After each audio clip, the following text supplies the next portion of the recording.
In the last video, we said that the circular flow of income will increase to the injections it gets into it, which is the government investing, private people investing, and basically people from abroad bringing money in through us selling exports.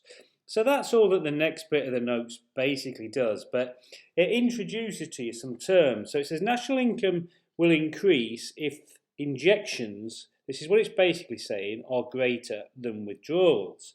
And injections are these three here. G, government investment. I, private investment. Government investment you might see is called spending as well. And X, exports. They're your injections. Your withdrawals, the things that reduce your national income, is T, tax, because it takes money away without spending on the firms. S, savings, takes money away without spending on the firms. And M stands for imports. And that just means that you're sending your money abroad and not spending on the firms here. Okay, so that's all that that's saying, and also obviously happens when aggregate demand or aggregate supply increases. But that's just saying it will increase if your injections are bigger than withdrawals, and similarly here it'll decrease if it's the other way round.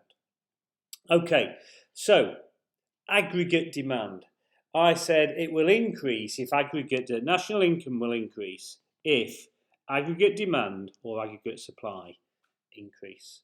Okay, and now we'll see that this is, ignore the C for now, government expenditure, private expenditure, exports, less the imports. These two often get called the net exports, okay? And so obviously all those are your injections less your withdrawals, and the C just stands for your consumer spending. And your consumer spending is basically this up here, okay, when we consume goods there. So your aggregate demand is based on those things. So how do we shift it to the right and therefore increase our national income?